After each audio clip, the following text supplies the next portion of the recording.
opportunity for Charlotte off the set piece. It is going to be the man out of Poland. The shot, yes! And it's gone in. It's an Olympico. Shiki pulls it back. The shot and another goal. And look who's coming on. Ryan Romero. Here's Romero. Hit the shot, kid. Goal! For the city, for the crown. And welcome back, everybody, to another episode of the Offsides Podcast. We are back from our hiatus, and as always, I'm joined by my co-host, Pablo Robledo. Pablo, have you been spending the off-season of podcasting?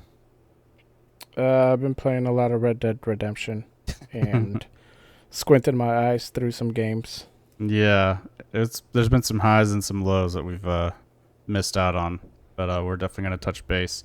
We're finally back, though, after a couple of weeks. Had to step away because one of us had a baby. I don't remember if it was you or me, though. Definitely not me. Oh, And, okay. That means it was me. I had a baby. Yeah. Well, my Yeah, wife had a baby. Oh, you had a baby. I was there. I was definitely involved.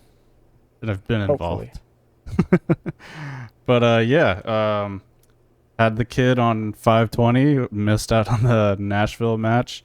But the cool thing about it was he was born at 7:35, and I think that's right around the time, maybe if they kicked off right at 7:30, that would have been around the time that Bronico scored that opening goal. So, he was born with a Charlotte goal. Is that an omen of things to come? We'll see. We'll see, because they lost that game. Yeah. And, we had tickets, but we're going to go. Then the whole thing happened, so we're trying to give them away, and it was like the hardest tickets I've ever had to give away. Like, nobody wanted to go. Yeah. So, I don't know what that says. Yeah, it was, it was just so last minute, too. I can understand. People True. struggling to get out. Very true. But yeah, it's been, let me see, 11, 5, 16 days with the new baby, and it's been a lot of fun, but we're finally able to hopefully find some consistency again with the podcast. We might not, so it might be some sporadic episodes here and there, but we'll definitely keep trying to make some more content for you guys to listen to, and hopefully you guys enjoy it. But Yeah. we've missed quite a bit of games. I mean, Charlotte has been playing, I think, pretty much every 4 days. I think we missed, 6 matches to cover, including the U.S. Open Cup. Does that sound about right? We definitely missed a good amount of matches. But, like you said, you had the baby. That's a whole routine you got to get used to. So you just got to work it into your match watching again. Put him on your lap. Get him started young. Yeah, the one thing that we've been lucky with is he's a deep sleeper, and there was one game, I think it was the LA game, I was holding him, and I think someone had the ball at the top of the box, and I was like, shoot!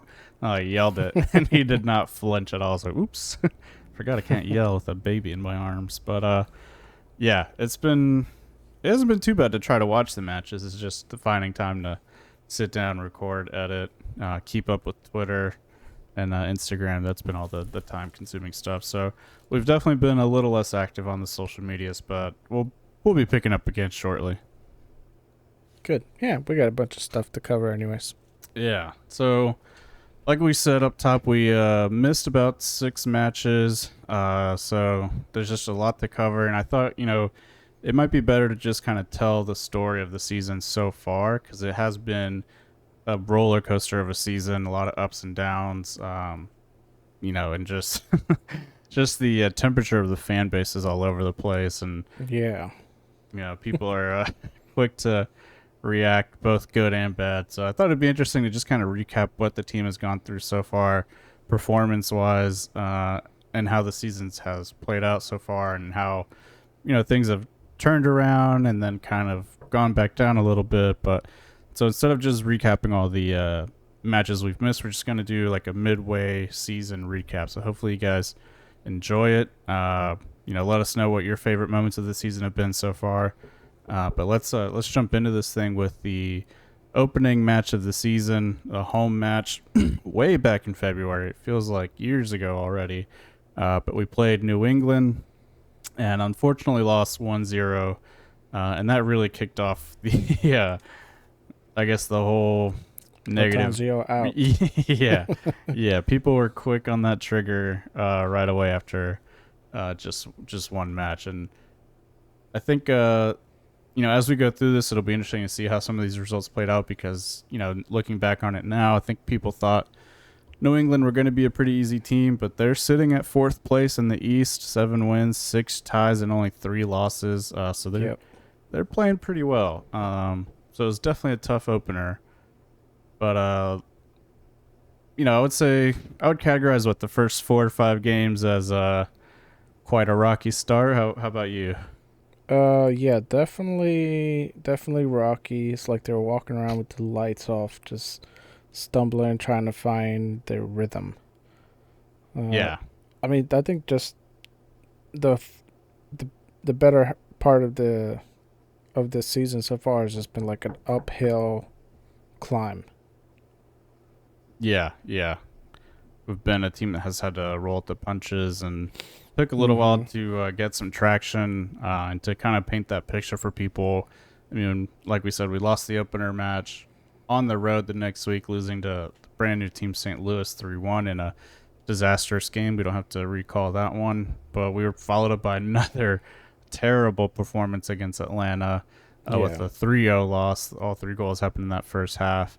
But we finally found a little bit of success and started seeing like we might turn things around with another 3-game stretch of beating Orlando, tying New York Red Bulls at home, and tying Toronto on the road, which is, the road performances of something we harped on all off season of just, got to be tougher to lose on home or on the road.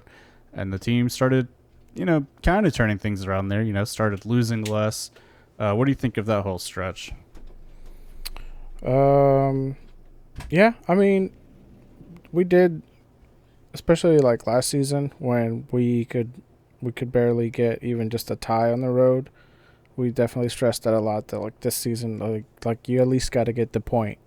Yeah. And Charlotte have been getting mostly 3 points, or if not the point overall. So I'm very pleased how they have performed so far on the road. I mean, I understand you can't win them all, but I think the main thing is the home matches. The home match performance has been where it's kind of been killing us, I think, a lot. Yeah, especially when you compare it to last season. Yeah, but I mean, that's just like part of the equation. We've had a lot of injuries early on, and then we've had a stretch of games where, players are tired or injury prone. It's like game after game after game. Wednesday, Saturday, Wednesdays. So it's been getting crazy here. And then we got this cup coming up, which we'll probably just talk about later on. Yeah. So it's not getting any easier for them, that's for sure. Yeah, and I think it's something else we should touch on about the beginning of the season is we did kind of come in with already a pretty brand new squad put together. No starting keeper, Kalina out with injury, Carujo injured, Tuliyama was coming in brand new to the team, and didn't get to spend a lot of time in the preseason. I think maybe just 2 games or so. Could be off on that, but still pretty brand new. And then we also saw, the back line was so ungelled. We saw Bronico playing left back. We've seen Awful getting a ton of playing time. Lindsay and Byrne have been inconsistent. Molanda's had some rough games and some good games. So, this whole beginning of the season, it was still, the team didn't really pick off where they left off at the end of last season, but it was also like such a brand new team, different goalkeeper, different back line, midfield was a little different, new forward. So just it's a lot of inconsistencies to begin with. Yes, and slow start to the new forward. The midfield has been getting scrambled all over the place as far as who's starting, who's not, and where they're playing. I think as far as the left back position, that's been killing us the most. That's the one position that's always getting like, you never know who it's going to be. The most consistency I've seen out of that position has been awful. Yeah. And then we brought in Ashley Westwood to help bolster the midfield, and he got hurt for a good stretch of games. Yeah. And I think that has been a big overarching thing of the season so far, is just like guys being unable to stay healthy. I mean, I would say around this point, maybe even earlier in the season, but I think it was around this point of the season where Yazbek really started to take off and start putting in those DP performances. But then he picks up an injury and has been out for some time, and his his absence has been noted. I think we're definitely missing some of his aggression and ability to move the ball forward and to find players in the box. Never thought I would say that, but yeah, yeah, you can tell when he's not out there. yeah, he definitely can now. I mean, it stinks for him too, because he was starting to hit such good form, and now I'm wondering if it's gonna take him more time to find that again after coming back from another injury, or if he'll just be able to pick up where he left off. I think the other big thing so far this season has been just players trying to figure out where to play. I mean, like we said, Bronico was playing left back for a couple games. Serderski was playing right wing for a couple games. Just moving guys all over the place. But I think that's kind of gelled so far a lot better. And I think, the team was starting to pick up a couple of results, a couple ties. Big win over Columbus at home. That was a game I don't think anyone expected us to win. Right. Yes. Especially with how we had been playing. And Columbus was such a offensive team, and our defense would look so bad. And then we opened up the Open Cup with a 4-1 win that, made us feel good. And then I think we hit the low point of the season so far. We might have a new low point now, but at the time, I think that DC United game, losing 3-0 in DC, I think that was probably the lowest point of the season so far. What do you think? Yeah, that DC one definitely hurt us. I don't know if it was the lowest. I mean, I think that Atlanta home loss still hurts thinking back on it. Yeah, that's true. Just because it's like they're our rivals, and it's in our house, and they just came, did their job, and just kind of put it on cruise control so early in the game that it was like, I've never seen so many people leave and boo at the end of a match, at least for Charlotte. And that was only the second home game of the season too. Yeah, that kind of like set the tone for fans on their thoughts of Latanzio, their thoughts on certain players, and what needed to change. And it's like, it is so early in the season. But that's fair, yeah, that's true. That's the one that I think, like, as far as that's one of the matches that stands out the most. Yeah, I guess for me, I feel a bit better about that match since we went and got the revenge at their place. Yeah. So, things turned around a little bit, but I agree. Yeah, that match definitely did set the tone for quite a while. I mean, attendance was down after that. I don't think that was the last time they've been booed in the stadium. But that was the first time, like you said, first time I'd ever seen people leave before the final whistle and boo the team at the end. That was now looking back on it, that is a rough match. But I think, after that DC game, we came back home, and with the introduction of Justin Moran, able to turn things around pretty quickly and kind of spark the turnaround of the season so far, and beating New York City FC 3-2 at home. That was a huge statement game, a coming out party for Moran, for Kopetti and Serderski as well. All of them starting to click a lot better. Yeah. And it was kind of that first taste of like their true potential, right? Them hitting on all cylinders. Yeah. So that was a nice kickoff to a good run of, let me see, 1, 2, 3, good couple of wins there. 4 wins in a row. Yeah. Yeah. I think if you started from going back as far as the Columbus game, then we start the Open Cup, which kind of, counts towards their yet another list of games they have to play. But starting with Columbus, you got 1, 2, 3, 4, 5, 6, 7 win streak, 7-game win streak, which is pretty good. Well, we lost the DC game. Oh, okay. I'm sorry. Never mind. I thought we won that. Dang. No, yeah, that's the 3-0 loss we were just talking about. Yeah. I completely skipped over that one. But 6 out of 7. That's a heck of a run. True. In all competitions. Yeah, because before that it was just like loss or tie or mostly losses. It seemed that way.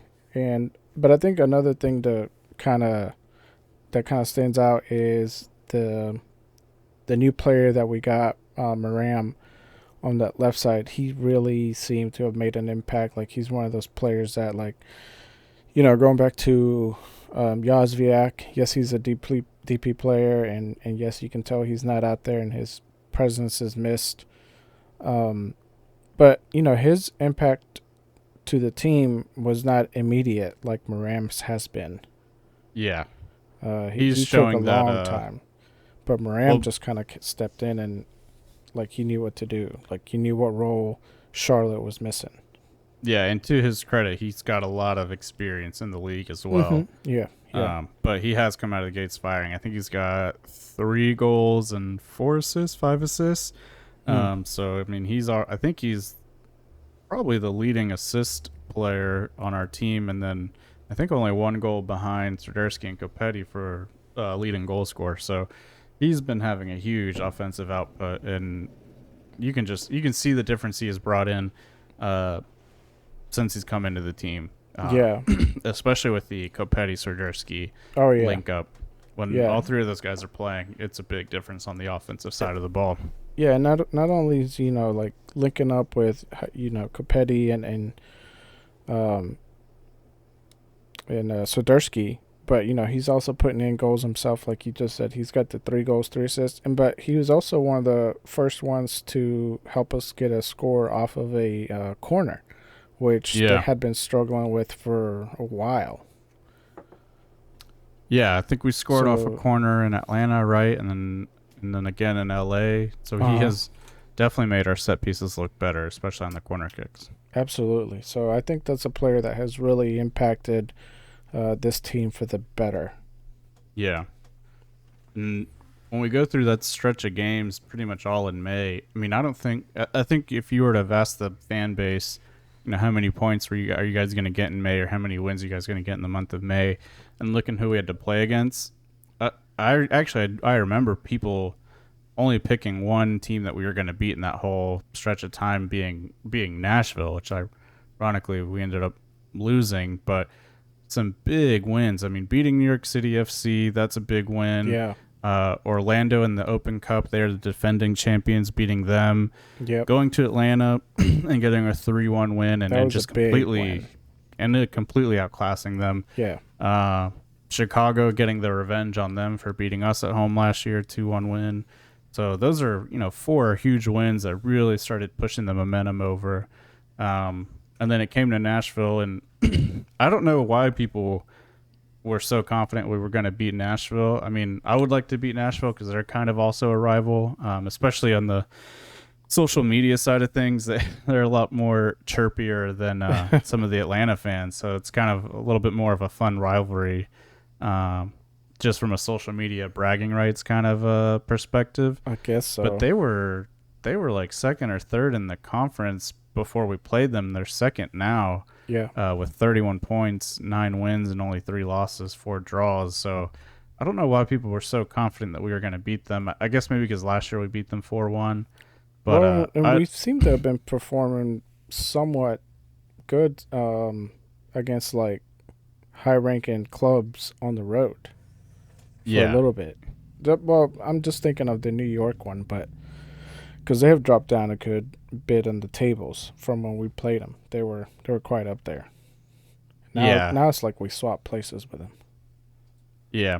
I mean, just again going back to the beginning of May, that would not have been the one game I would have thought we would win. I think I was more on the Chicago game, but for them to come and beat us at home is definitely disappointing after that run of games we just talked about.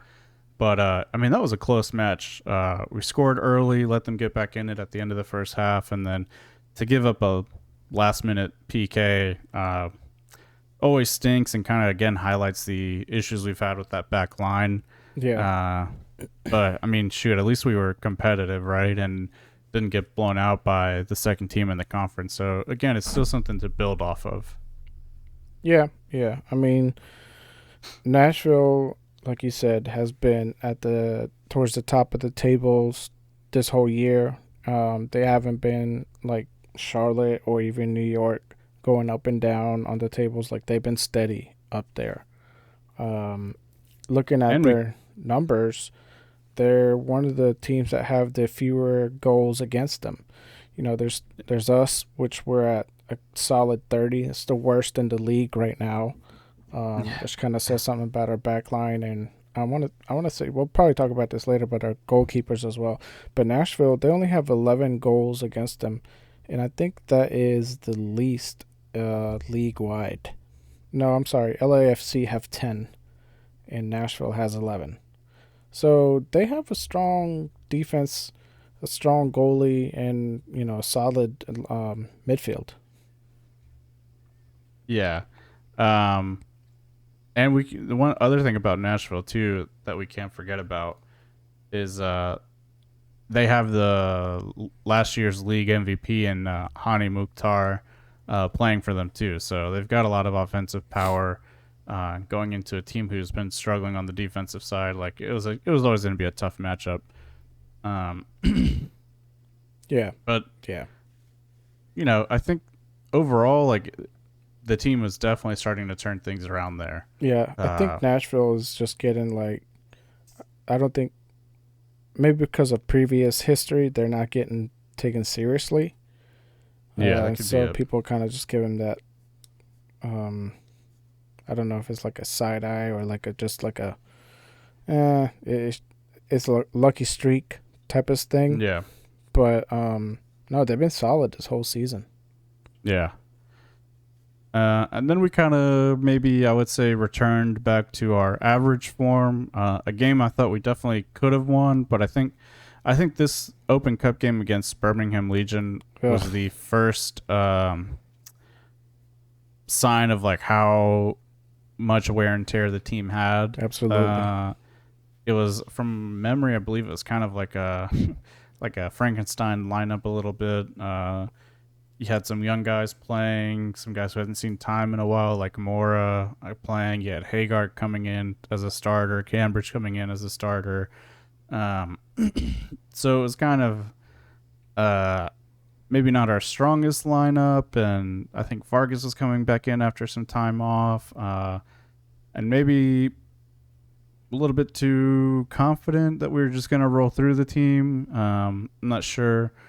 But the 1-0 loss was definitely disappointing, and coming out of the Open Cup so early, same stage as last year, that kind of stung. Yeah. But I think the biggest thing with that game was Malanda getting the double yellow, and going down to 10 men. It was always going to be a tough challenge. Yep.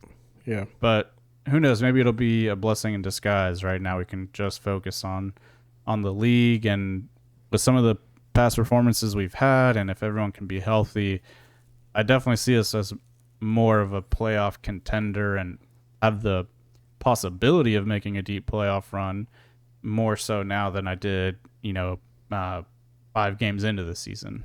Yeah, I agree. I mean, like, when we went into this round of 16 against Birmingham, I figured, hey, we beat them before, we can do it again. And not only have we beat them, but they're a lower division team, so it should be kind of like an easy win for Charlotte. But you could, like you just said, like, it's just the wear and tear on the team, frustration, guys are tired. Malanda got that red, and now they're struggling. I was hoping that we would win that game and focus more on the Open Cup, but I guess, now that we're out, we just got to focus on making the playoffs and, like you said, a deep run. Yeah, and just to put it in perspective too, like, that was the 6th game that the team had played that month. Usually teams are only playing like once a week, so having a lot of guys playing an extra 180 minutes, they're definitely gonna feel that fatigue. And yeah, they're in some of the best shape ever, and they're professional athletes, but the human body is still only gonna take so much. And putting an extra 180 minutes on on the body, especially in soccer, especially professional soccer, I mean, you're talking about at least an extra 12 miles that these guys have run compared to normal. And I mean, that's going to be felt. And to still have to play 2 more games after that with a depleted squad. I mean, haven't even touched on some of the off the field squad issues that the team has had. Maybe we don't even need to get into that. It's been covered well enough, but Yeah. a lot of stuff out of Latanzio's control. And really, I mean, just limiting who he can put out there and field such a strong team with that many games and that many injuries and stuff. Like, it was always going to be tough to balance the 2 competitions. Yeah, and I think you can probably kind of guess what type of players he's going to be going after in this next transfer window. Looking at some more defensive players and beefing up. I mean, I guess beefing up that not the defensive line, but the midfield line some more. But definitely the defensive side. Yeah, I mean, if we can get Yazwiak or Vargas like fully healthy and play that right wing and get Swiderski back into the midfield, I think that midfield 3 of Swiderski, Jones, and Westwood is really good. But I do think we need kind of like another attacking center mid to play backup or to fill in whenever that trio can't happen, just because I don't think usually when that trio can't be put out in the field together, it's Bronico stepping in, and right. While he's fine, I do think there's a big drop off in offensive output with him, especially like with passing. I feel like he's way more conservative on the ball, a lot more backwards or sideways passes instead of like passing that breaks the lines and finds a guy in the space and kind of gets us on the counterattack or on the quick breakaways. So yeah, I could see him maybe trying to go after a guy like that. But I think the priority should definitely be another center back and probably like 2 more outside backs. Yeah. Just so we have some rotation and some depth and just, you just can't keep having awful come in and play 80, 90 minutes. No, and I'm wondering like what is going on with Mora, because out of all those guys, I think Mora is the better option. I do wonder if he's still, because he did get injured. Yeah, he was had injured, that knee but injury. then I don't know what's going on with him. Yeah, I wonder if he's just easing back into the team since it was a knee injury. It kind of was like a or what? nasty injury, wasn't it? Yeah, it was pretty bad. It wasn't like from what I recall, it wasn't like a pulled muscle or anything. It was like an actual Like a knee injury. tendon or But something. at the same time, we got Corujo back somewhat. Starting to come back, Yeah. That is something I did want to talk on. I think It's like he came I don't back want to soft. be.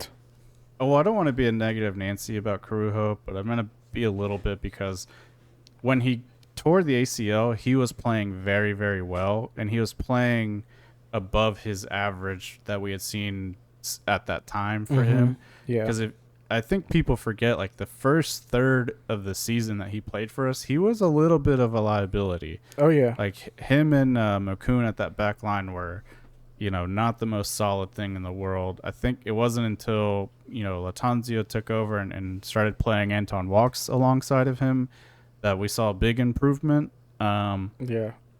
But I do wonder if, kind of like when Rios at the end of the season had that incredible run of 3 or 4 games and people were hoping to keep him and he was going to be like this star player, like you've seen now at his new club that he's at. Is he at Chivas, or I forget where he's at, but he hasn't been he hasn't really like had any blown away performances or anything. I think he's mostly a squad rotation player now again. So I haven't, I think he maybe only has 1 or 2 goals this season. So he definitely returned back to like his career output. And I'm wondering if with Carujo, we're going to see a similar thing of like he was playing, out of his mind and on top form right before he got hurt, but maybe we're going to see him kind of come back down to average, especially after such a bad knee injury. I don't know if he's going to be the answer to that back line like a lot of people think he's going to be. I think a lot of people are remembering him fondly, more so than he actually was. You know what I mean? Yeah, because I think, didn't he, like, I want to say it was him, could have been McCoon, but I'm pretty sure it was Carujo, where he, like, he went to clear out the ball, and it bounced off the other team's player, and we had an own goal because of him. I think that was against Philly, right? Was on the it? road. Yeah, so. Yeah. And he was suspect of, like, kind of giving the ball away every now and then. So he definitely had his share of defensive mistakes, but I think people remember the few games right before he got hurt where he was playing very, very well. But yeah, I think from last season we mostly remember, like, we had somewhat of a string of wins there towards the end, where we were like fighting to just barely make playoffs, and Charlotte was doing better than average. Yeah. Mm-hmm. And Carujo, like you said, like, really stepped up. Maybe it was just because, like, there was all these guys that were around him that weren't as good, and maybe he stood out more. But I thought, like you mentioned, him coming back was going to help our defensive line. And I still have some hope there, because I think it's like, he's coming back from a knee injury. You can't just come back 100% most likely, and maybe he's worried a little bit too. He doesn't want to go through that again. Yeah. Maybe he just needs to bleach his hair again. Yeah. Give him that he final definitely should boost. do that. Because that could have been, an intimidating factor for other players. Yeah. Dude was crazy. But I think just give him a couple of games, give him some time, and see what he does. But at the same time, it's like we don't have a lot of time. We don't have a lot of games. I mean, we're halfway through the season, but it'll go by pretty quick. Yeah, I mean, just think about how fast this first half has gone by. Mm-hmm. So, yeah. I mean, he's definitely getting eased back in, but we'll see. I do think he's going to kind of come back to more of like an average player, maybe a little bit above average. I think he's going to come to about Melanda's skill level, which will be good. Having two guys like that out there will be good, but I don't think he's going to be like this perfect center back that makes the back line impenetrable, especially with the way Lattanzio has the team playing and has them playing so far up the field, and so, easily exposed to counterattacks. Like, I don't see Carujo as like a super fast athletic guy that's going to be able to recover super quickly, especially coming off this injury. I think that knee is going to be in the back of his mind all the time. I'm sure. Yeah. So I think it'll be interesting, something to keep an eye on. But yeah, we'll see. So getting knocked out of the Open Cup, I mean, that sucks, like we said. But the team bounced back really well. Only 3 days later, going all the way to the West Coast and playing LA Galaxy and getting another little revenge win, a 1-0 win against LA. This game was super back and forth. I think we got a little bit lucky with how sloppy LA was on the offensive side of the ball, but I think you could say the same thing about our performance as well. I think we were a little unlucky to not get more than one goal. Yeah. But the big thing on this one was winning a goal off a corner kick, like having that, be the game decider for us finally. That was kind of nice. Yeah. Yeah. And it helps a little bit that LA got that red card. Yeah, that was after the goal and towards the last 10 minutes. But yeah, it does. It's kind of like, all right, this game's over. They knew. And then I think another game that, again on the road, and again just speaking to how tough the schedule has been for Charlotte. This is their third road game in 7 days, so a lot of traveling all over the country too. So they went from LA, now they're flying all the way back to the East Coast into Philly. And I thought this game was pretty good, back and forth. I thought we were defending actually pretty well. And to only lose, 1-0 to Philadelphia, who I think last season ended in second. They lost to LAFC in the final. And it was basically an own goal. I mean, that ball could have easily hit the post and bounced back into the box out. Or unfortunately, it bounced off Kalina and in. Yeah. But I thought the team played, decently well, especially against a tough team like Philly. You compare that to how we did against them last season away. This was not a performance to be upset about in my eyes. And a lot of the fan base online seemed to be in a pretty like-minded state. They're kind of like, shake this one off. And that was kind of the first game I've seen that for the team so far. So I think that was it speaks a lot to how they've turned things around. I think maybe they just didn't pay too much attention. That Philly game was, to me, was just very boring. Even the goal was kind of boring. Yeah. I was just like, I guess, they're just out there like, we don't want to be here. You don't want to be here. The Wednesday game. Yeah, I'm sure these guys. I recall last season Philly being a much tougher opponent, just for anybody that was playing them, especially for us. But this season we seem to be. Is this the first time we played them? I think so. Yeah. Right? Yeah. And they're sitting third in the league in the Eastern Conference. 9 wins, 3 losses, or 4 losses, 3 ties. So yeah, we play them again in September. But I feel like they did a little better. I think had we had a stronger lineup, we could have came away with a tie. Yeah, that was another big thing about this game was the lineup. Yeah, just missing Copetti up top. Yeah, is he still out on injury? I think he's got that hamstring injury, yeah. Jeez Louise. Yeah, the hammies are not doing well for Charlotte. But the other thing about the Philly game, too, I think I saw something that they're unbeaten at home in the last, 2 years. Wow. Yeah, so, again, I think this one was it'd have been nice to get a point, but a 1-0 loss, not the worst thing that could have happened, right? Could have been 4-0 like last time. Yeah, and I guess unbeaten would also go towards ties, because they don't have too many wins. Yeah. They have 9 wins. Don't get me wrong, that's a good bit. But they got 4. Yeah, it does include 3 ties. So, yeah, that's interesting. I'll have to fact check you on that. Yeah, someone posted that on Twitter, and I was like, yeah, that's probably right. Oh, if it's on Twitter, then sure. Yeah. But I think this past Saturday, the loss to Columbus, I think this one is the one that kind of, this is... That one hurt. This game got the Latanzio out crowd all fired up again. They came back out of their troll caves and bring out the pitchforks. T-shirts. Yeah. Yeah, this was a tough game. This one did hurt. I thought it was going to be more competitive, especially how it was when we played them at home. Mm-hmm. But it also just goes to show how hard it is to win on the road. I think people have forgotten Columbus that had because a chip on their shoulder. Yeah, they had something to prove here.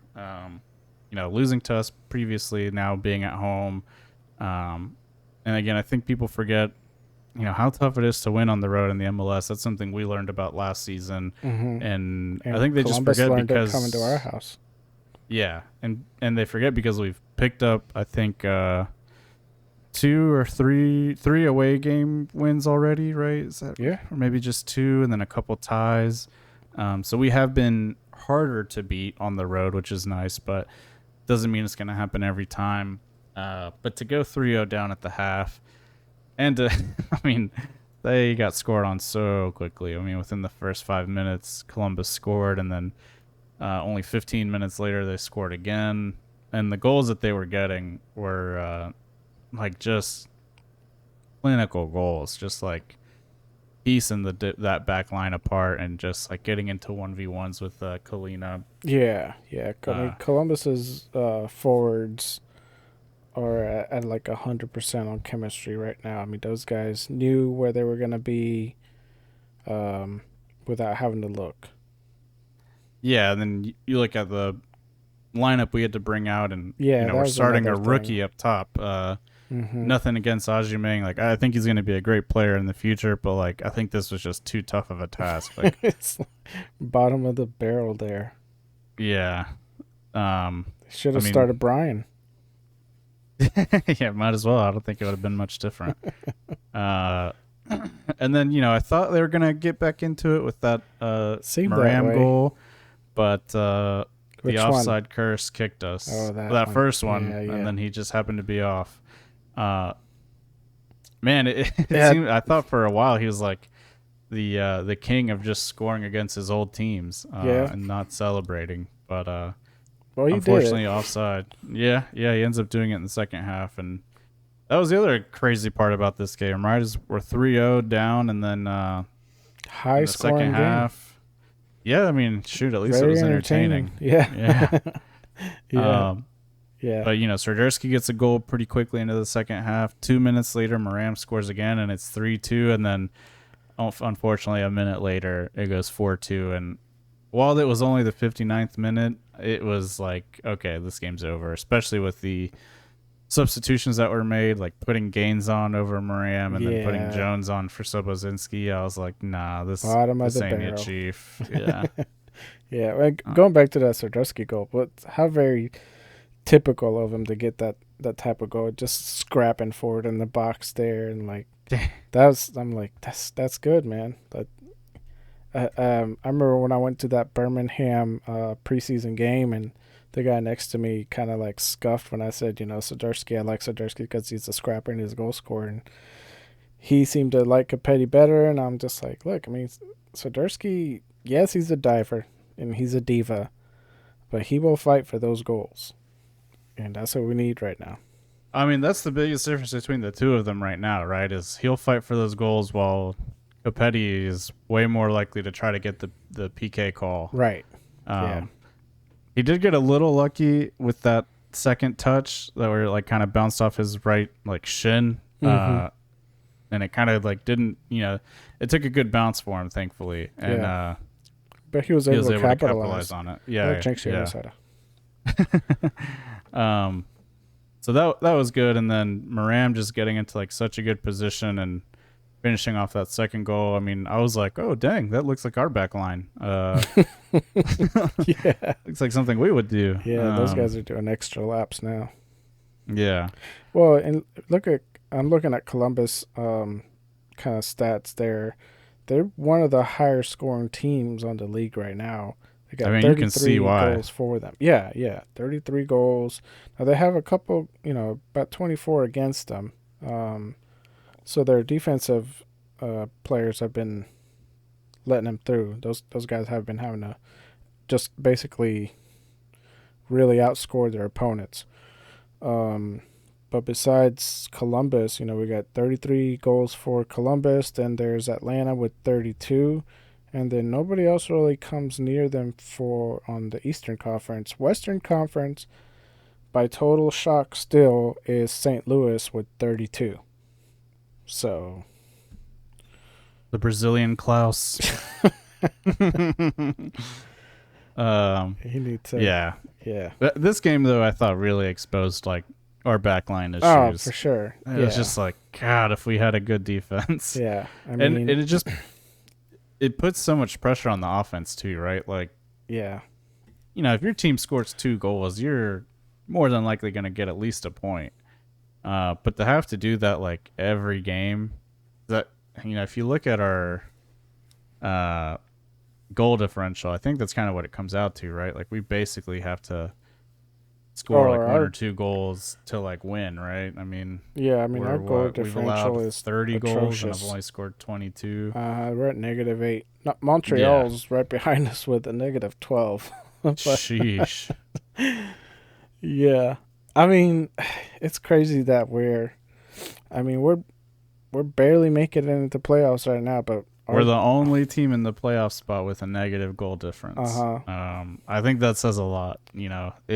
It highlights the pressure that the offense is under. Like the offense has to score at least 2 or 3 goals to get a win right now. Yeah, absolutely. Yeah. And that's tough, man. That's tough in the pros. Yeah, it is. Yeah. Our defensive game is struggling. I don't know how deep of a playoff run we would get if they were to cut it off right now and like this is playoffs. Like I don't know how. Maybe we'd be because we'd be going up against what Western Conference teams, right? Never been in the No, playoffs. we'd go up against Eastern teams. So I Okay, think we so would play. I probably think ninth Orlando? plays one. Oh my gosh. I'm not actually sure how it works because I think maybe ninth and eighth play now or something because they have that weird. Because I think if you're That in weird ninth color? place, yeah, no, they. Oh man, I should look up the MLS playoff rules. Real Nah, just quick. look it up on Twitter. Playoffs 2023. Either way, I don't think we would make a very deep run.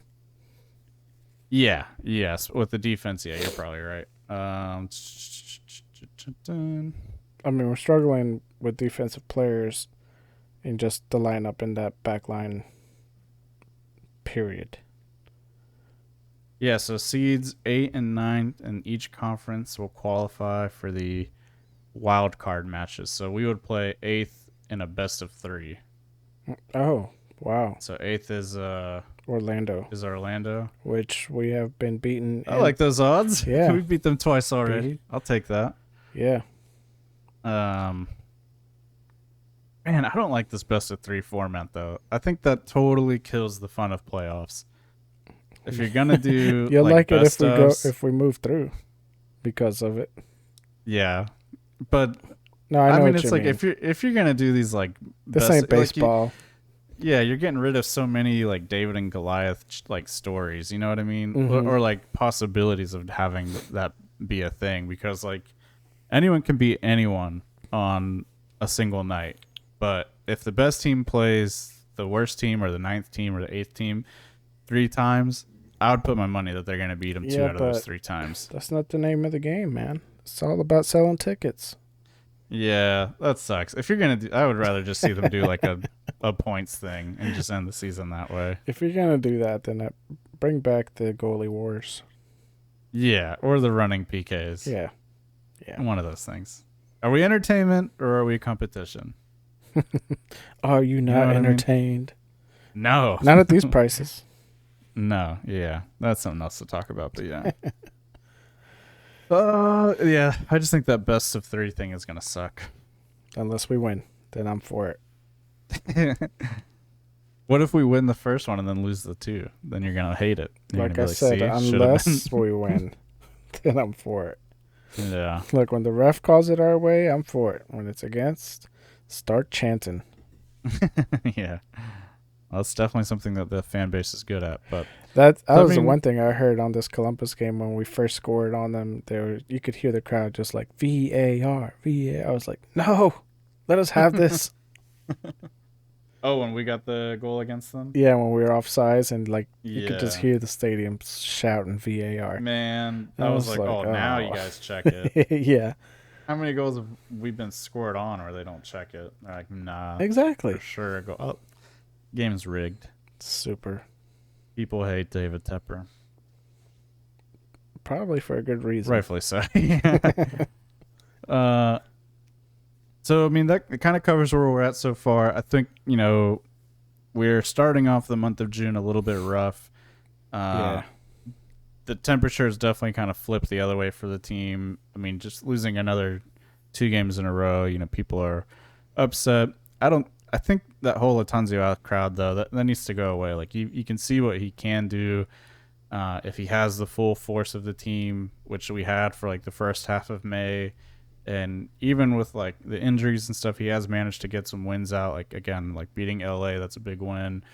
So I think, he's being dealt, like, a really tough hand. Like, key players are getting hurt. Capetti, Yazek hurt. Vargas was hurt for a while.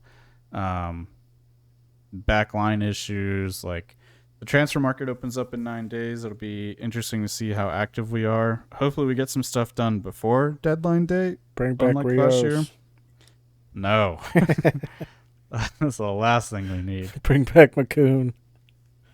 My gosh. Yeah. No, I'm just kidding. I would definitely get my Latanzio out poster. I think that McCoon was the first guy he sent out, so there's no way he's bringing him back. He was like, no, you're free to leave. He sent them out so he could bring him back cheaper.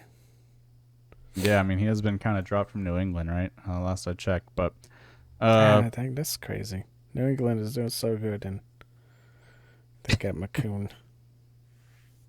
yeah, that is a little infuriating. But running into another tough stretch of games. I mean, Seattle, honestly, that's gonna be tough. Yeah, back at home this weekend against Seattle. That's going to be an interesting game. I don't even know if I'm going to be there. We'll see. But Bring then, the baby. Put no, some he's paint way on too him. young. Way too young. No, yeah, I'm just kidding. Literally days old. Don't be those I've parents. seen people do it. No, do not be one of those parents. And then Red Bulls away. We'll played test Montreal at out home how after deep that. of a sleeper he really is. Yeah, yeah, that would be interesting. If you go to a game with a baby and he comes back with like beer poured all over him. I think child services just meets you at the parking lot. And they're like, yeah, you're done. Child services is the one that pours it on him. They pour it on you. Yeah.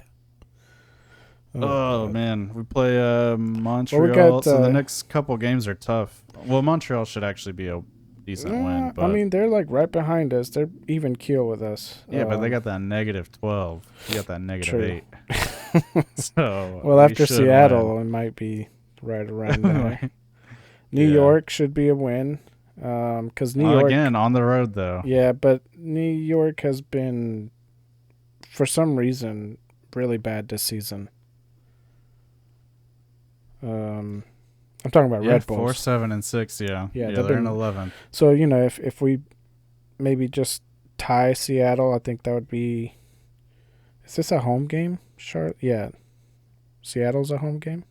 Yeah, Seattle's a home game, and Okay. then we're on the road, and then back at home. Right. So maybe we win against Seattle, but it doesn't look like it. Hopefully. But if we tie Seattle and beat New York, that'll put us on a good track to at least stay on the better half of the playoff cutoffs. Then Montreal, that's 50-50 or 60-40, maybe our way. Then we got New York Yeah, City especially being again. at home. Yeah. And That's gonna be a then tough one away. that tournament starts up in July against Liga MX. Yeah, I think mid-July. Yeah, and that could, either hurt us or not affect us at all. Because I want to say this is a new tournament, somewhat close to how like the World Cup is done. Teams start off in group stages and then advance, and then it's kind of like a knockoff. Oh, really? I think so. I could be totally wrong. I honestly did not know how it works. 3 CONCACAF Champions League spots at stake, though. That's kind of interesting. Exactly. So if you get top 3, you get to go. Second place earns a qualification. Third place earns a qualification. Winner goes directly to the round of 16 of the CONCACAF Champions League. That seems broken. That's crazy. It's like a back door. Man, I guess CONCACAF Champions League must be different than UEFA Champions League in the format. Because they must not do group stages, right? Because there's no way you just get to go to the knockout stages and miss the group stages. That's crazy. That's what they're saying. That's wild to me. You win this and you go straight to the final. Oh, wait. So is it all the MLS teams playing in this? Because this says the top 15 MLS clubs will be placed in groups based on seeding, as well as region will host 2 matches each. Top 15 Liga MX clubs will be placed in groups. Right. Oh, the remaining 13 MLS clubs and 2 Liga MX clubs will be drawn into groups and divided. Okay, so it is all the MLS. It is? Okay. I was going to say maybe that's those 2 weird colors, but no, but I think that's, group stage, then knockout stage. Yeah, so there's group stages, round of 32, round of 16, quarter, semis, third place match, and then final. So the final's on August 19th, so this is going to run for a while. Yeah. I didn't even see when it kicks off.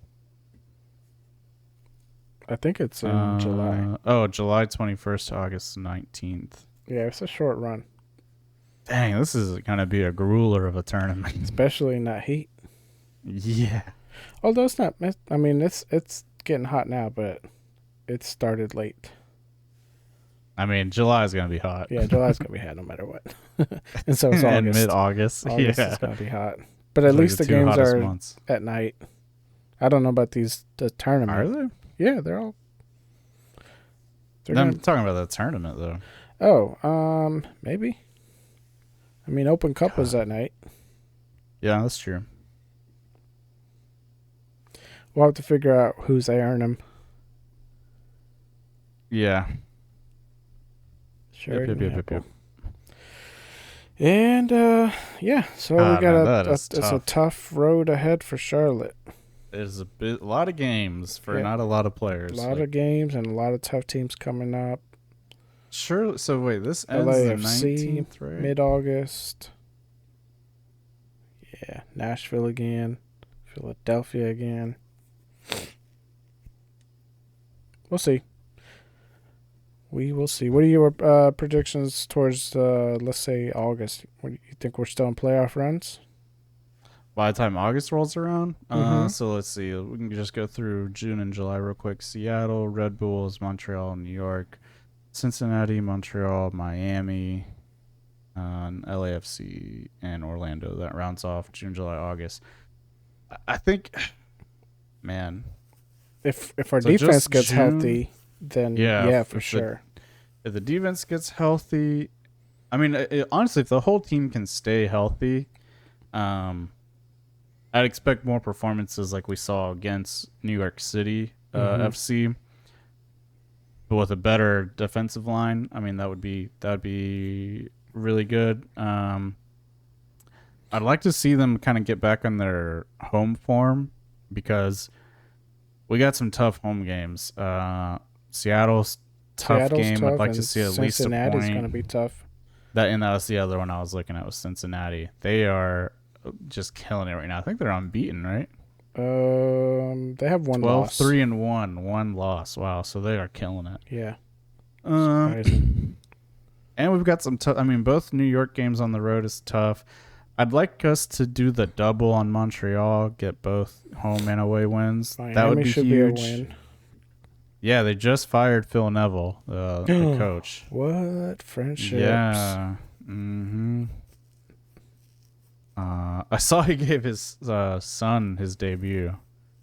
Oh. So, and apparently fans were like booing him, and I think he got mad in a press conference about it. But it is what it is, Phil. Maybe not cut out for this. I don't know. Because they're struggling. Miami? Yeah. Yeah, they are last. Looks like Beckham 5-0-11. Beckham needs to lace up again. They've lost 11 times. That makes me feel a lot better about us. True. So that would hopefully see a win there. LAFC, that's tough. That's a loss. Yeah. And then round out with Orlando. Hopefully we get the third win over them. So yeah, I could see us still being in a We just need a playoff healthy spot. defensive line. Yeah. Yeah. Need some B12 Take some pressure shots. off the offense. Yeah.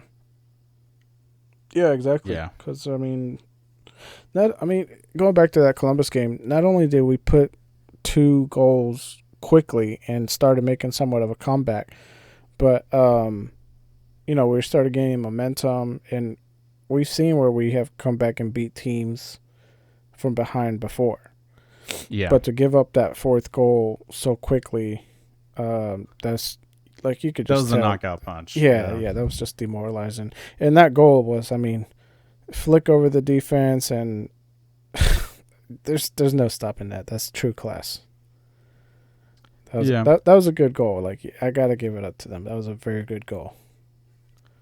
Yeah, the only other thing, too, that worries me a little bit about the playoff picture is that we're in 9th place right now, but it is a little skewed because we do have one game more than a couple of teams.